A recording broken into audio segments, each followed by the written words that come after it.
Hello बच्चों, कैसे हैं आप सब। आप सबका हमारे चैनल में बहुत बहुत स्वागत है। बच्चों, लास्ट टर्म तक हमने परचेज की जर्नल एंट्री पढ़ी और जो हमारा लास्ट वीडियो था उसमें हमने कुछ मर्ज्ड जर्नल एंट्रीज भी पढ़ी।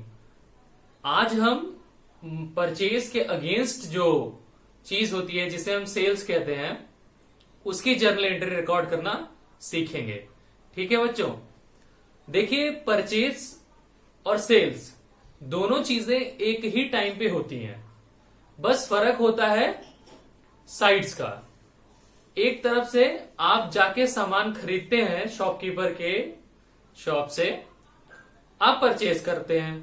सेम टाइम पे काउंटर के उस पार से सेलर उसी सामान को बेच रहा होता है, तो दोनों चीजें सेम है। ठीक है, बस फर्क है तो हमारे लिए साइड्स का कि कौन सा साइड क्या रिकॉर्ड करेगा।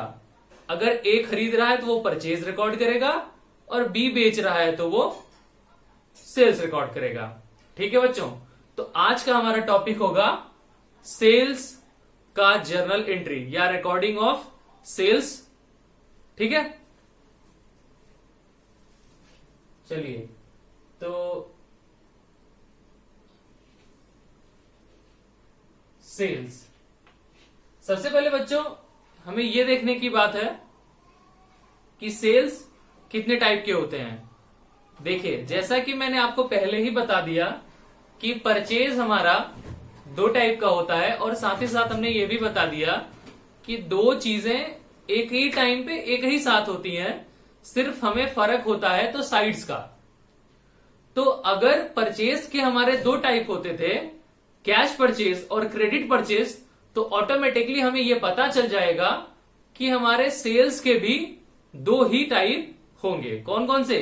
कैश सेल्स और क्रेडिट सेल्स। तो चलिए इसको हम लिख लेते हैं। तो सेल्स के हमारे बच्चों टाइप्स जो होंगे वो दो होंगे। पहला कैश सेल्स और हमारा दूसरा जो होगा वो होगा क्रेडिट सेल्स। यानी कि ये पैसा लेके सामान बेचना हुआ और ये पैसा लिए बगैर सामान बेचना हुआ। यानी कि इसका पेमेंट अभी हमें नहीं मिला है, इसका पेमेंट हमें कुछ टाइम के बाद मिलेगा। ठीक है बच्चों, तो अब हम बारी बारी दोनों के जर्नल एंट्री को रिकॉर्ड करेंगे।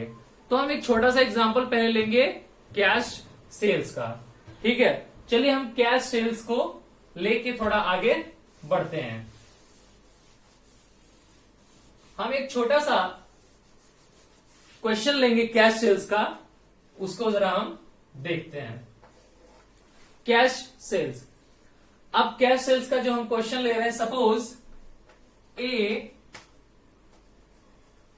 sold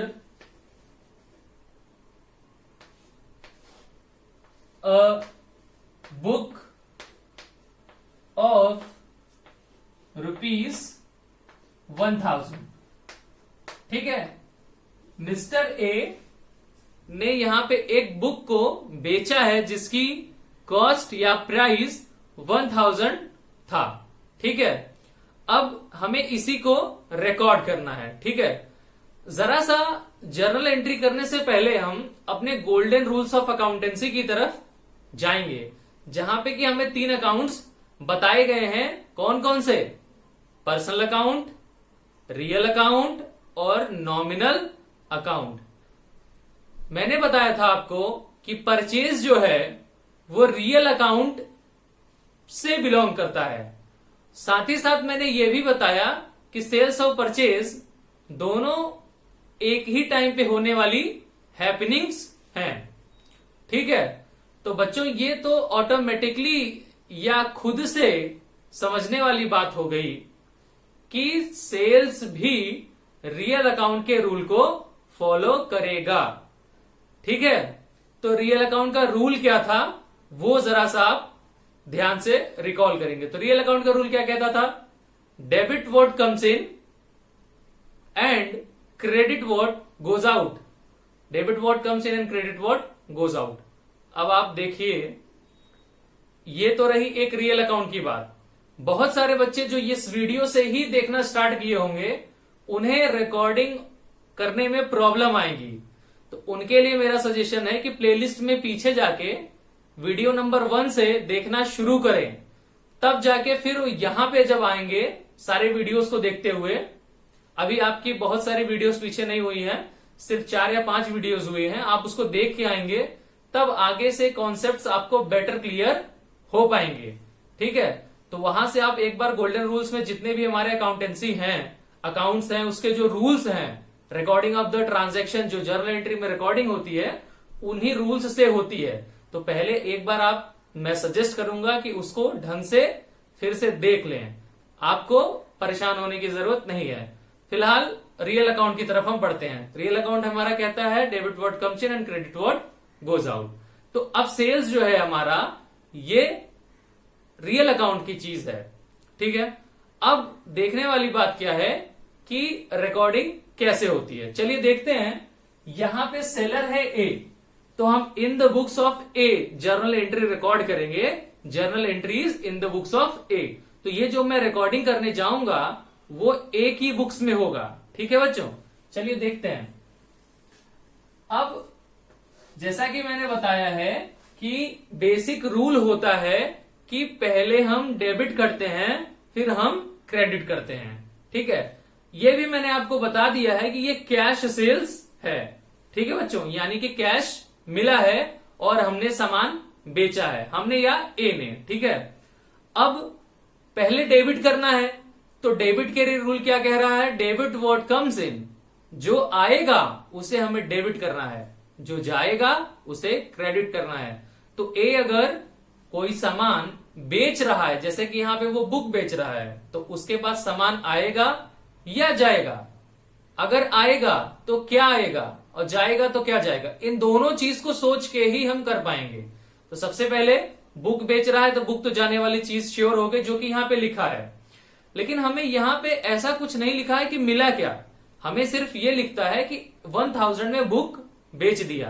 तो ये अंडरस्टूड है बच्चों। मैंने आपको परचेज के केस में 4 अलग अलग क्वेश्चंस लेके बताए थे, मैं इस वीडियो में भी आगे आपको बताऊंगा। यहां पे क्या हो रहा है कि वो बुक बेच रहा है, तो ये कॉमन अंडरस्टैंडिंग की बात हो जाती है। क्वेश्चन आप देख के पहचानेंगे कि यहां पे कैश आया है। तो डेबिट व्हाट कम्स इन के रूल से हमें सबसे पहले कैश को डेबिट करना होगा। तो हम लिखेंगे cash account debited to sales account. ठीक है बच्चों, debit what comes in and credit what goes out. अब कुछ बच्चों को ऐसा डाउट होता है कि यहां पे सर बेचा तो बुक गया, तो हम सेल्स क्यों लिख रहे हैं। अगेन मैंने परचेज के टाइम में आपको बताया था कि जब तक हम कोई बहुत हैवी मटेरियल या कोई बड़े अमाउंट का मटेरियल जैसे मशीन हो गया, प्लांट हो गया, ये सारी चीजों को खरीदते या बेचते नहीं हैं, हम छोटी छोटी जो चीजें होती हैं उसको परचेज के नाम से अगर खरीदते हैं या सेल्स के नाम पे अगर हम बेचते हैं तो दिखाते हैं। यहां पे बुक 1000 का है, एज अ स्टूडेंट आपको बुक बड़ी चीज लगती है, होनी भी चाहिए, लेकिन अगर हम बिजनेस के सिनेरियो में देखें तो एक बुक का सेलर जो है वो एक एक बुक की रिकॉर्डिंग नहीं करता है, वो मल्टीपल बुक्स एक साथ बेचता है, तो उसको सारे बुक्स को वो सेल्स के नाम से ही दिखाता है। ठीक है बच्चों, तो यहां पे वो सेल्स ही लिखेगा। ठीक, और उसके बाद वो नीचे नरेशन लिखेगा। नरेशन में क्या लिखेगा, नरेशन में वो लिखेगा being book sold for cash, यानी कि कैश मिला और हमने सामान बेचा, और हम यहां पे 1000 लिख देंगे और यहां पे भी हम 1000 लिख देंगे। जो बच्चे पहली बार वीडियो देख रहे हैं उनको मैं बता दे रहा हूं कि जर्नल एंट्री हम ऐसे कर रहे हैं, लेकिन जर्नल एंट्री एक प्रॉपर फॉर्मेट में होता है। मैंने आपको पीछे वीडियो में बताया है जर्नल एंट्री की फॉर्मेटिंग, आप एक बार जाके देखें।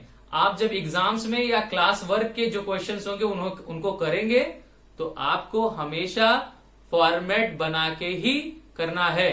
इट इज नॉट पॉसिबल कि हम कंटिन्यू फॉर्मेट बना के आपको बताएं क्वेश्चन, क्योंकि वीडियो बहुत लंबा हो जाएगा और आप बोर होने लगेंगे। इसलिए मैं आपको ऐसे बता रहा हूं नहीं तो एक फॉर्मेट होता है जहां पे डेट हमारा 5 कॉलम होते हैं, नेमली डेट, पर्टिकुलर्स, एलएफ यानी कि जिसका मतलब है लेजर फोलियो। फिर हमारे अमाउंट के 2 कॉलम होते हैं, one for debit and another for credit. तो आप उसको भी जाके जरूर देखें, ठीक है। तो ये रही सेल्स की एंट्री, ठीक है बच्चों। अब हम कैश सेल्स के आगे क्रेडिट सेल की तरफ बढ़ेंगे। उसके बाद हम सेल्स के कुछ क्वेश्चंस लेंगे, जिससे कि हम पहचानेंगे कि कौन सा क्वेश्चन क्रेडिट सेल्स का है, कौन सा क्वेश्चन कैश सेल्स का है। साथ ही साथ जैसा कि मैंने परचेज के लिए आपको बताया, कुछ हम पार्शियल सेल्स की भी एंट्री लेंगे। जैसे कि कोई सामान शॉपकीपर बेचता है तो उसका कुछ पेमेंट उसे तुरंत मिलता है, कुछ पेमेंट उसका बाद में मिलता है। तो ऐसे सेल्स को पार्शियल सेल्स कहते हैं, जहां पे कि कुछ पेमेंट मिला और कुछ बाद में मिलना बाकी है। ठीक है बच्चों, चलिए देखते हैं। ये रही हमारी कैश सेल्स की एंट्री, ठीक है। अब हम थोड़ा सा ही इसको मॉडिफाई करेंगे। आप जरा ध्यान दीजिएगा, हमारा दूसरा पॉइंट हो गया क्रेडिट सेल्स का, ठीक है। अब यहां पे हमें सिर्फ एक चीज ध्यान देनी है। यहां पे ये कहता है ए सोल्ड अ बुक ऑफ ₹1000। अगर हम यहां पे एक नया टर्म आगे ऐड कर दें टू बी, ठीक है बच्चों, तो ऐसे ही आपको ये समझ में आ जाएगा कि ये क्रेडिट सेल है। कैसे समझ में आ जाएगा, ये मैं इस एंट्री के बाद आपको क्वेश्चंस लेके बताऊंगा। फिलहाल ये हम आपको जानकारी के लिए बता दें कि ये क्रेडिट सेल की एंट्री होगी इसमें, ठीक है। चलिए बच्चों, अब परचेज के टाइम जैसे कि हमने देखा था, हमें यहां पे ये देखना है कि कैश सेल्स या क्रेडिट सेल्स दोनों के बीच में क्या कॉमन है और क्या अलग है। तो कॉमन क्या है उसको देखते हैं पहले, अलग क्या है वो हम बाद में देखेंगे। तो कॉमन क्या है, हमें पैसा मिले या पैसा ना मिले, दोनों ही केस में हमारे पास से यानी कि ए के पास से बुक जा रही है। तो सेल्स तो हो रहा है, अपनी जगह पे सेल्स हो रहा है। फर्क सिर्फ यहां पे ये है कि एक केस में हमें पैसा मिलता है, दूसरे केस में पैसा अभी नहीं मिल रहा है लेकिन फ्यूचर में मिलेगा। तो फ्यूचर में पैसा मिलेगा तो कौन देगा, उसको जानकारी रखने के लिए हमें उस परचेजर के नाम को डेबिट करना होता है जिसको कि हमने सामान बेचा है, ठीक है। तो यहां पे किसको हमने बेचा है, बी को। अच्छा, अगर हम खुद के लिए कहें, यहां पे तो सेलर ए है, लेकिन आप अकाउंटेंसी के क्वेश्चन करते टाइम आप खुद को सेलर या परचेजर मान के सिचुएशंस को देखेंगे तो आपको बेटर समझ में आएगा, ठीक है। तो हम इसको रिकॉर्ड करते हैं। चलिए, तो आप जरा सा वीडियो यहां से रिवाइंड करके देखेंगे कि वहां पे क्रेडिट में क्या था। क्रेडिट में था टू सेल्स। तो मैंने बताया कि सेल्स हो रहा है, ये तो कॉमन ही चीज है दोनों में, तो वो तो अपनी जगह पे रहेगा। तो बदलेगा क्या, वो बदलेगा जो नहीं मिला। क्या नहीं मिला, कैश नहीं मिला। मिलेगा किससे, बी से। तो हम अपने बुक्स में बी को डेबिट कर देंगे और लिखेंगे B debited to sales account, ठीक है बच्चों। यहां पे लिखेंगे 1000 और यहां पे भी लिखेंगे हम 1000, ठीक है। और नरेशन लिखेंगे being book sold to B. ये हो गया हमारा क्रेडिट सेल्स की जर्नल एंट्री। अब आप देखेंगे कि कितना अंतर है दोनों में। सिर्फ एक अंतर, वो अंतर क्या है, यहां पे बी को डेबिट किया क्योंकि बी ने पैसा नहीं दिया। अगर बी ने पैसा दे दिया होता तो कैश को डेबिट कर देते, क्योंकि डेबिट वर्ड कम्स इन, जो आता वो डेबिट हो जाता। लेकिन अगर हमने कहा कि सेल्स अकाउंट रियल अकाउंट से बिलोंग करता है, जो कि कहता है debit word comes in and credit word goes out, तो आप देखेंगे कि बी तो उस रूल से डेबिट नहीं हो रहा है। तो ऐसा कभी नहीं हो सकता है कि कोई भी डेबिट या कोई भी credit without golden rules of accounts के रूल से रिकॉर्ड हो, डेबिट या क्रेडिट हो। तो देखने वाली बात है कि बी डेबिट कैसे हुआ। देखिए बी क्या है, आप सोचिए बी क्या है। बी एक पर्सन है। तो अब जरा सा आप अपने अकाउंट्स की तरफ जाइए और वहां पे आपका जो पहला अकाउंट था वो क्या था, पर्सनल अकाउंट। उसके बारे में मैंने बताया था कि पर्सनल अकाउंट पर्सन्स के ऊपर अप्लाई होता है। तो यहां पे बी एक पर्सन है। पर्सनल अकाउंट का रूल क्या कहता था, debit the receiver and credit the giver. ठीक है बच्चों, debit the receiver and credit the giver. तो यहां पे अगर ए ने बुक को क्रेडिट सेल पे बेचा है मिस्टर बी को, तो बी मिस्टर बी क्या हो गए, रिसीवर हो गए। तो रिसीवर के हिसाब से उन्हें हमने डेबिट कर दिया according to the rule of personal account. और जो क्रेडिट हुआ है टू सेल्स अकाउंट, इसको हमने कैसे किया, इसको हमने किया अपने रियल अकाउंट के रूल से। ठीक है बच्चों, तो ये रहा हमारा कैश सेल्स और क्रेडिट सेल्स का जर्नल एंट्री।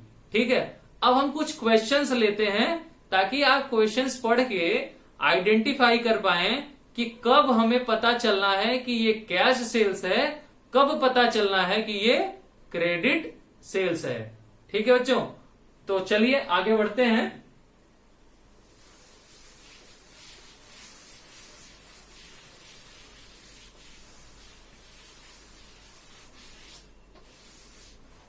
अब हम फटाफट क्वेश्चंस लिख दे रहे हैं। ठीक है बच्चों, अब हमने यहां पे जो सेल्स में जो हमारे पॉसिबल्स जो है क्वेश्चन हो सकते हैं उसको हमने नोट कर लिया है, जिससे कि आप देख के आइडेंटिफाई करेंगे कि कौन सा आपका कैश सेल्स है और कौन सा आपका क्रेडिट सेल्स है। तो किस टाइप के क्वेश्चंस आ सकते हैं, हम फटाफट उसको देखते हैं। सबसे पहला देखिए बच्चों, कैश सेल्स 1000। यहां पे एकदम इजी लैंग्वेज में लिख दिया कैश सेल्स, तो इसमें आपको कुछ सोचने की जरूरत नहीं है। सिर्फ आपको कैश सेल्स की कोर एंट्री करनी है, जो कि हमारा क्या है, cash account debited to sales account. ठीक है, चलिए दूसरा है हमारा कैश सेल्स टू बी। अब इसमें और इसमें क्या फर्क हो रहा है कि एक नया नाम ऐड कर दिया जा रहा है कि इस पर्सन को हमने कैश सेल्स किया। देखिए बच्चों, हमारा जो अकाउंटिंग होगा वो हमारे मनी और या कैश के सही प्रोक्योरमेंट या सेफ्टी के लिए होगा। अगर हमें कैश मिल गया है बी से, तो हमें कैश पे ही ध्यान देना है, क्योंकि फिर बी से हमें फिर पैसा लेने का कोई राइट नहीं है। अगर बी ने हमें पैसा दे दिया तो हमें यहां पे ये जानना होगा कि ये भी हमारा कैश सेल्स की तरह ही रिकॉर्ड होगा, यानी कि cash account debited to sales account ही होगा।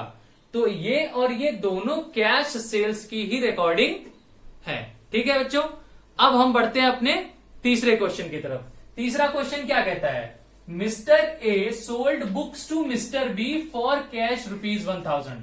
अब देखिए यहां पे भी क्या है, एक नाम दिया गया कि मिस्टर ए ने मिस्टर बी को बुक्स बेचा फॉर कैश। अब ध्यान दीजिए जरा सा, इसी के साथ मैं आपको फोर्थ नंबर क्वेश्चन में भी ले जाना चाहूंगा। फोर्थ क्वेश्चन क्या कहता है, mister A sold books to mister B. अब आप इसमें थर्ड में और फोर्थ में कंपेयर करेंगे तो आपको कुछ बेसिक फर्क मिलेगा। क्या है बेसिक फर्क, वो देखिए। यहां पे mister A sold books to mister B for cash जुड़ा हुआ है, और यहां पे mister A sold books to mister B, यहां पे ₹1000 तो है लेकिन फॉर कैश टर्म नहीं लिखा गया है। तो जहां पे कि दो नाम लिखे तो गए हैं कि ये नाम मिस्टर ए ने मिस्टर बी को बेचा, लेकिन फॉर कैश वर्ड लिखने की वजह से ये क्लियर बता दे रहा है क्वेश्चन कि ये भी हमारा कैश सेल्स ही है। तो इसकी भी रिकॉर्डिंग वही होगी, क्या, cash account debited to sales account. ठीक है बच्चों, तो हमारे फर्स्ट जो है तीन जो रिकॉर्डिंग्स है, तीन क्वेश्चंस हैं, इन तीनों के लिए एक ही हमारी रिकॉर्डिंग होगी। वो क्या है, cash account debited to sales account 1000, यहां पे जरा सा स्पेस की कमी है तो 1000 और हमारा 1000। ठीक है बच्चों, ये आपको समझ में आ गया होगा। और यहां पे बीइंग कैश सेल्स मेड भी लिख सकते हैं। यहां पे नरेशन का सिर्फ इतना मतलब होता है कि वो क्वेश्चन जो आपने किया है जिस चीज के लिए रिकॉर्ड, उसको वो बता दे कि किस चीज की रिकॉर्डिंग है। तो 1 2 3 क्वेश्चन नंबर का ये हमारा रिकॉर्डिंग हो गया। ठीक है, अब हम आते हैं फोर्थ क्वेश्चन में। तो जैसा कि थर्ड और फोर्थ के बीच में हमने कंपेयर करने के लिए कहा, तो फोर्थ में हमें एक फर्क मिलता है कि फॉर कैश नहीं है, जो कि थर्ड में था। तो ए ने बी को सामान बेचा लेकिन फॉर कैश नहीं लिखा है, इस वजह से हम यहां पे पहचान लेंगे क्या कि ये क्रेडिट सेल है। कुछ बच्चे कंफ्यूज होंगे कि इसमें भी तो 1000 लिखा है, उसमें भी 1000 लिखा था। नहीं, ऐसा नहीं है। 1000 तो दोनों में लिखा है, तो वो 1000 बेचे गए सामान की वैल्यू है, प्राइस है, जिस प्राइस पे सामान बेचा गया है। इसका ये मतलब नहीं है कि हमें पैसा मिला है। ठीक है बच्चों, जैसे हम जाते हैं शॉप से एक कोई सामान ले आते हैं, जैसे हमने एक पैकेट कोई भी सामान बिस्किट खरीद लिया सपोज, और उसका पैसा हम बाद में देते हैं, तो हम उतना ही पैसा देते हैं जितने की बिस्किट थी। तो ये हमारा यहां से पहचान होगा कि ये हमारा क्रेडिट सेल्स है। ठीक है बच्चों, तो ये हमारा क्रेडिट सेल्स, जैसे ये मैंने बताया था कि ये तीनों कैश सेल्स हैं। ठीक है, ये क्रेडिट सेल हो गया। ठीक है बच्चों, तो क्रेडिट सेल का क्या रिकॉर्डिंग होगा वो देखते हैं। क्रेडिट सेल की रिकॉर्डिंग आपको हमने पहले ही बता दी है। तो mister B debited to sales account. ठीक है बच्चों, और यहां पे 1000 और यहां पे भी 1000, और यहां रिकॉर्ड क्या करेंगे, B books sold to B, या मिस्टर बी भी आप लिख सकते हैं। ठीक है, ये आपको समझ में आ गया होगा। अब हम आते हैं अपने फिफ्थ में। फिफ्थ करने से पहले हम जरा सिक्स्थ आपको दिखाना चाहते हैं, क्योंकि एक तरह के कॉन्सेप्ट्स आप क्लियर कर लें। देखिए, हमें सिक्स्थ नंबर पॉइंट में क्या कहता है, साफ साफ क्रेडिट सेल्स ऑफ बुक्स ₹1000। अब ये बहुत ही बेसिक समझने वाली, अंडरस्टैंडिंग वाली चीज है, इसमें आपको कुछ सोचना नहीं है। ठीक है बच्चों, क्या कि ये क्रेडिट सेल्स है, तो क्रेडिट सेल्स है तो क्रेडिट सेल्स की जैसी एंट्री होगी। लेकिन यहां पे एक ऐसी चीज है जो आपको परेशान करेगी। वो क्या है, जैसा कि हमारा जो फोर्थ नंबर था, फोर्थ नंबर ये वाला, इसमें मैंने दिखा दिया कि मिस्टर बी को डेबिट कर दिया, क्योंकि मिस्टर बी से पैसा हमें लेना अभी बाकी है, उनको हमने क्रेडिट सेल किया है। यहां पे हमें ये तो बता दिया कि ये क्रेडिट सेल है, लेकिन हमें ये नहीं बताता है कि ये क्रेडिट सेल किसको किया गया है। तो ऐसे केस में हम क्या करते हैं, जरा सा हम परचेज की तरफ जाएंगे। हमने आपको परचेज में बताया था कि जब परचेज हम करेंगे और कहां से कर रहे हैं ये नहीं पता, तो हम सेलर को वेंडर नाम से दिखाते हैं, और यहां पे क्या करेंगे, परचेजर का नाम नहीं है तो हम उसको परचेजर नाम से ही दिखाएंगे। Purchaser account debited to sales account. ठीक है बच्चों, तो यहां पे ये जो हमारा 6th नंबर रिकॉर्डिंग होगा वो यहां पे हम कर दे रहे हैं, आपको यहां पे दिखाई दे रहा है ना। ठीक है, purchaser account debited to sales account. ठीक है बच्चों, 1000 और 1000। नरेशन क्या लिखेंगे, बीइंग क्रेडिट सेल्स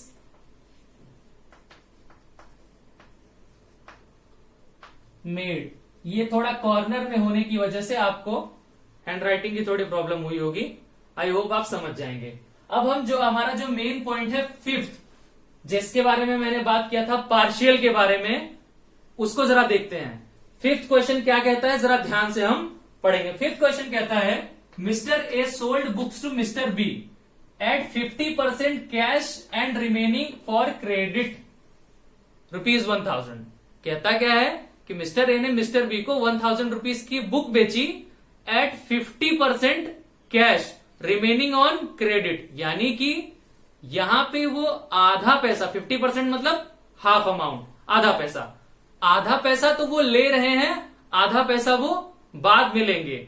यानी कि ये एक ही क्वेश्चन हो गया जिसमें कि हमारा कैश सेल्स भी आ गया और क्रेडिट सेल्स भी आ गया। ठीक है बच्चों, अब देखिए मैंने आपको स्टार्टिंग में ही इस बात पे फोकस करने के लिए कहा कि आप हमेशा ध्यान रखें कि कैश और क्रेडिट में क्या फर्क होता है। एक में पैसा मिलता है, एक में नहीं मिलता। जहां पे हमें पैसा मिलेगा वहां पे हम क्या करेंगे, कैश को डेबिट करेंगे। जहां पे नहीं मिलेगा वहां पे जिससे हमें कैश मिलना है उसको हम डेबिट करेंगे। ठीक है बच्चों, तो ऐसे क्वेश्चन में हमें क्या करना है, दोनों को साथ में डेबिट करना है, क्योंकि दोनों चीजों के लिए क्रेडिट में सेल्स ही होगा। और ऐसी एंट्रीज को हम क्या कहते हैं, मर्ज्ड जर्नल एंट्री, कंबाइंड या कंपाउंड जर्नल एंट्री या कंपोजिट जर्नल एंट्री, कई सारे इसके नाम होते हैं। ठीक है, जरा हम इसको रिकॉर्ड करेंगे। यहां पे हमने पॉइंट नहीं डाला, ये हमारा 6th नंबर पॉइंट था। ठीक है बच्चों, और ये हमारा 5th नंबर पॉइंट हो जाएगा। तो 5th नंबर में हमने कहा कि 50%, 1000 का 50% कितना होगा, 500 होगा। तो 500 ऑन कैश और 500 ऑन क्रेडिट। तो कैश के लिए रिकॉर्डिंग करेंगे तो कैश आएगा तो डेबिट करेंगे ना, कैश अकाउंट डेबिटेड। किस रूल से, रियल अकाउंट के रूल से। फिर 500 मिला, ठीक है बच्चों, तो 500 जो नहीं मिला वो किससे लेना है, वो हमें लेना है मिस्टर बी से।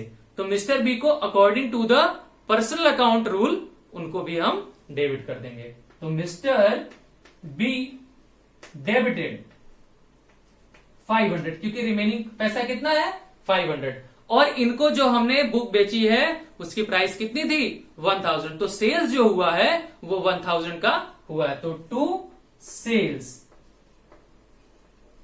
अकाउंट। ठीक है बच्चों, और यहां पे 1000 हमारा आ जाएगा। नरेशन क्या लिखेंगे, बीइंग